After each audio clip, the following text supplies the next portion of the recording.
irraa maarraa yaamanii bifa saniin baasuuf yaalanii turan.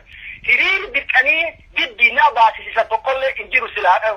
Waan dalagan wallaalanii kanaafuu kuni waan isaan ololanii ittiin ololanii kanaafi wanni uummati nu balaaleffate hin jiru jechuudha. Qindeessitee warummaani kuni qindeessee habu tokko silaa uummata kana wanni godhuufe warri godhan sulleeni warrootuma jajaaranii dirqiin akkasi godhaa turanii malee wanni uummati nu balaaleffate takkaallee hin jirtu jechuudha.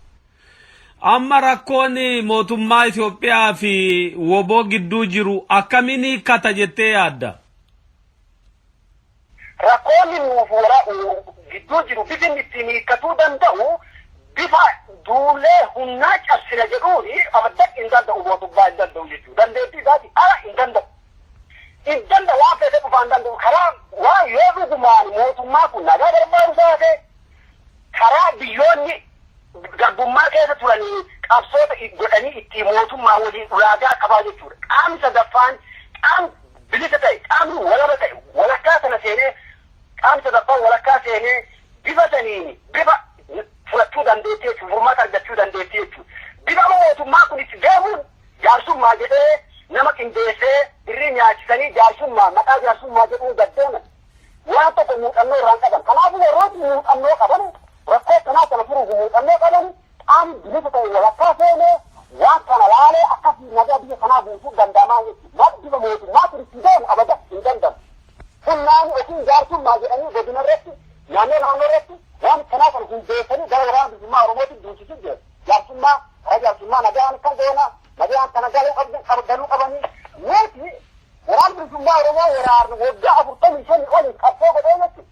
Karammoo jaarsummaa godhan akkasi jaarsummaa kanaan been gaala hatanii yookiin harree hatee gadi hin baane waraana kaayoo qabu kaayoo gadi ba'eef qabaa jechuudha. Kaayoo kana beekaa hedduu hayyuu hedduu jabaa hedduu itti dhabanis jiraan mallee akkasitti bigumattiin jedhamu kanaani akkasitti waan ta'u tokkollee akka jirre hubadhaa jechuudha. Yoo karaa nagaatiin qabsoo gaggeessaa jedhame hin ta'u maal rakkoo qaba? Mootummaa kun jalqabarraa shimma beekaa jechuudha. Qaamni sadaffaan walakkaa sana seenee yoo kan laaletti wanni mootummaa kun nagaa fudhatu hin jiru. Asiin dura wanni hubatan gaafa gaddaa nagaa jedhan asiin jaar nagaa jedhani asiin immoo duule nurra laftaa turan. Nu balleessuu waan guddoon isa deemaa turan. Asiin nagaa asiin waraana jalaa nu talabsan. Gaafa nagaa achiiseen asiin waraana nu talabsan. Kanaafuu fedhan qabu jechuudha mootummaan kun nagaa waan karaa nagaatiin osoo deemtee ifeena fedha kenna waan bilisummaa Oromoo dirqeeti giddiitti waan ta'uu dhabeeti qawwee kaate malee nama jeesee bilisoomaa miti. Garuu mootummaa kun wanni irraa hubatamu hin fedhu nagaa. Kanaafuu nagaa kana gosuuf qaamni sadaffaa walakkaa seenee nuuf isaan jidduu qaamni walakkaa seenee karaa nagaa illee xumurachuu nuti fedha qabnu jechuudha. Garuu akkaataa mootummaa kun nagaatti jedhu nagaa miti. Mootummaa nagaa fedhuu miti jechuudha. Mucarsuu humnaan ukkaamsuu qabsoo kana balleessuu waan adda bilisummaa waggaa 45 oliitti itti hobbee kana qabachiisuu kaayoo kana balleessuu barbaada malee nagaa hin barbaadu jechuudha. Osoo nagaa barbaadee nu nagaa barbaana nagaan jibbinu nagaa sheekana jibbaa malee jibbi tokkollee hin jiru. Garuu haa ta'u mootummaa kana nagaa hin barbaanne jechuudha. Yoo dhugumaan mootummaan Itoophiyaa kan nagaa barbaadu ta'e qaamni sadaffaa nuuf isa jibbuu seenee qaamni bilisaa jechuudha. Ka gama kennallee hin jirre ka gama warraallee hin jirre ka muuxannoo itti qabu walakkaa kenna seenee nagaa biyya kanaa akkasitti bu'uu karaa nagaatiin nullee qabsoo godhu hin danda'amaa jechuudha. Nummoo nagaa karaa nagaa kana wanni dirqee nu dhoofne keessaa nu baasu mootummaadha. Asiin nagaa asiin gaafa nuta duulchisaa ture waraana. Deeggartoonni illee asiin naga jedha asiin guuree ture jechuudha. Isuma jechuudha mootummaa shoo keessaadha. Mootummaa maqaan beekne jechuudha. Guyyaa isaa biyyitu guguma mootummaa bulchuu hin dandeenyu. Mootummaan mana namarra gubu nama bulchu qaama bulchu irraa mana gubu qabeenya isaa balleessu tokkollee hin jiru. Hin dhageenyellee. Akka addaatti godina keessatti man ijjiru uummata gubatee mana irraa obbaati. Hagana laakoo isaa hagana jedhani mana uummataa gubee qabeenya uummataa gubanii balleessanii jechuudha. Mootummaa jechuun isaa nama dhibaa jechuudha. Shittaa maqaan beekne shoroo keessaadha mootummaan kun. Kanaaf godina kana keessatti maal xiyyeeffate akkanatti jennee yoo ilaalle Oromiyaa guutuu keessatti akkasumatti deemamaa ture. Garuu kun adda. Man irra gubachuun uummati mana irra gubatanii hobbaasuun waatii uummataa waliin facaasee guyyaa isaa jirti godina sana lama gullisaa fi baa keessatti. Maal adda godhee jechuudha durii albuudas keessaa guuraa turan warqee addaatti godina kana keessa jira. Wanni bifa addaatiin irratti mana irra gubatee uummati kun agana duudii dirqiin itti deemtee waan biraa miti. Waraana bilisummaa Oromoo Oromiyaa guutuu keessaa kana jalaa miti jechuudha. Duri qabeenya as keessaa baafatanii albuuda guddaa baasanii jechuudha. Albuuda guddaa kanaan deebisanii sirna bittaa isaanii ittiin dheereffatan. Albuuda kanatti nama baasu rakkoo itti ta'e jechuudha. Sababa albuudaa jechuudha keessattuu xiyyeeffannoo guddoo mootummaan godina kanaa wanni kenneef kanaafi. Maali uummata kana ukkaamsee dhiibee akka galfatee albuuda durii duumattiin saamaa ture kaan saamuu barbaadaa jechuudha.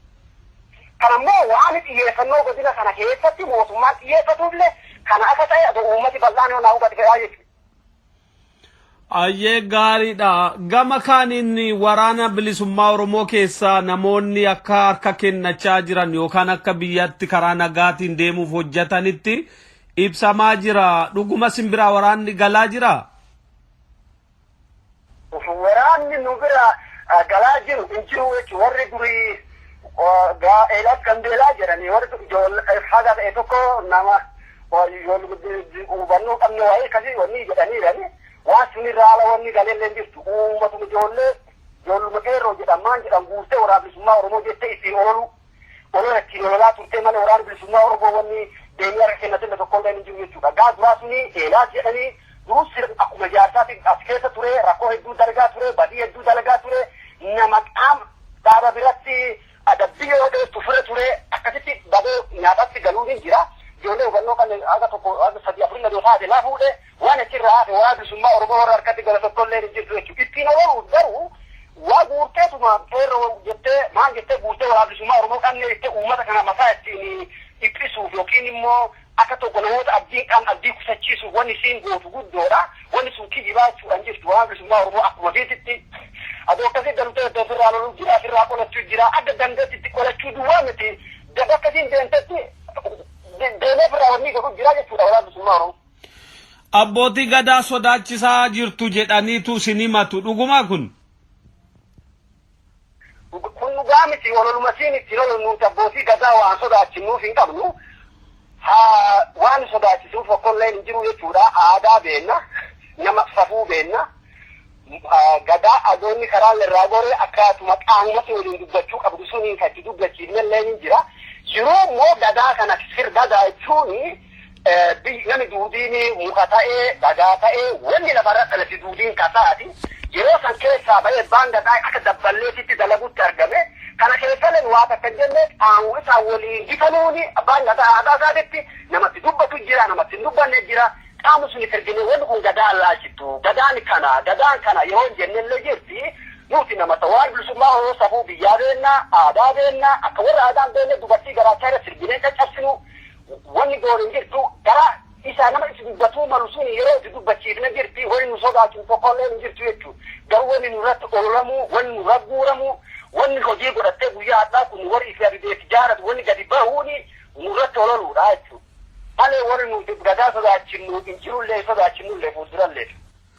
Amma abdiin maal abdattaniitu bosona seentan sini mootummaa ammas ga'u wajjiniin wal loluuf? Nuti abdii guddaa qabnaa jechuudha.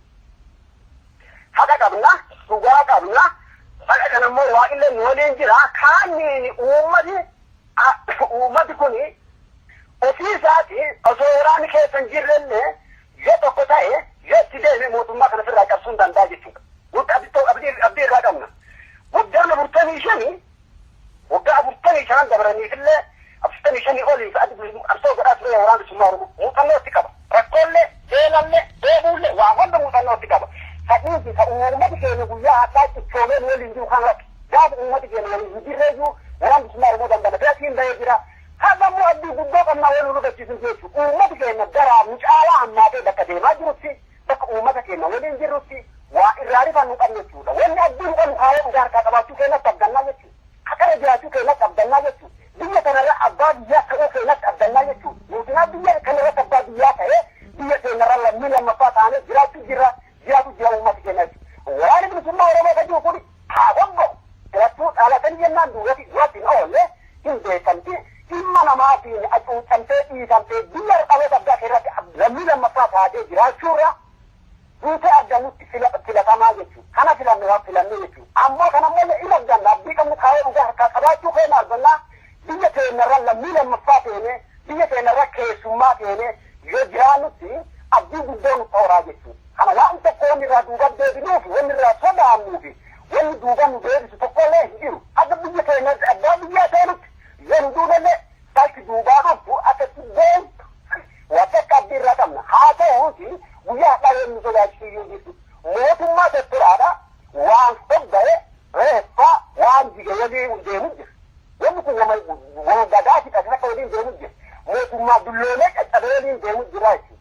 Kun immoo waan dulloomee waan caccabee kana mo'annoo itti deemu uummata keenya waliin itti deemu uummati keenya akkuma durii irratti coomee ture bu'aan reebeessuuf laakkofsiise ofirraa dhaabuuf waliin dhaabbachuudha. Abdiin nu qabnu guddoo kanaa jechuudha. Kaayoo keenya akka addannaa akka qabaachuu keenyatti abdii guddoo qabnaa jechuudha. Ayyee Jaal Magarsaa hedduu fayyaa ta'e ulfaadhu milkaa'an jedhaa yeroo biraas akkasuma walitti deebina. Ayyee galatooma fayyaa taatinillee ni. Egaa dhaggeeffattoota keenya bakka adda addaa teessanii gaaffiif deebiis ta'ee oduu keenya sagantaa waliigalaa hordofaa kan turtaniif caqasaa kan turtan hedduu galatoomaa jecha bakka jirtanitti kaayyoon Oromoo akka milkaa'uuf waan dandeessaniif akka gumaacha keessan gootan dhaamsa keenya isinii dabarsina.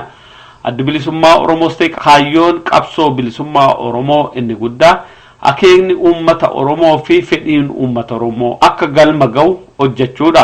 Kun bifa kamiinuu jabaatee akka itti fufu hubatamaadha.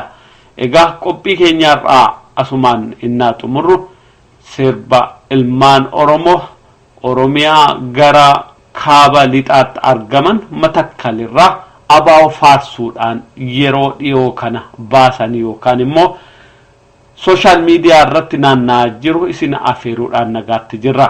Abaaw yaaddessa diinaa jedhu onnatanii dargaggoonni Oromoo kun adda bilisummaa Oromoo yeroo kamiyyuu haqa qabaa dhugaa qabatee deemaa diinaa fi ololtuuf sobduu ni yaaddessa ni raasa. Adda bilisummaa Oromoo ummanni Oromoo kaayyoon Oromoo ni mo'a jenna. Waan gammaan waliin turtaniif hedduu galatooma. Sirba kanaan dhagaan nu turaa jenna.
Konda balam gabateen andesan sofa murtanire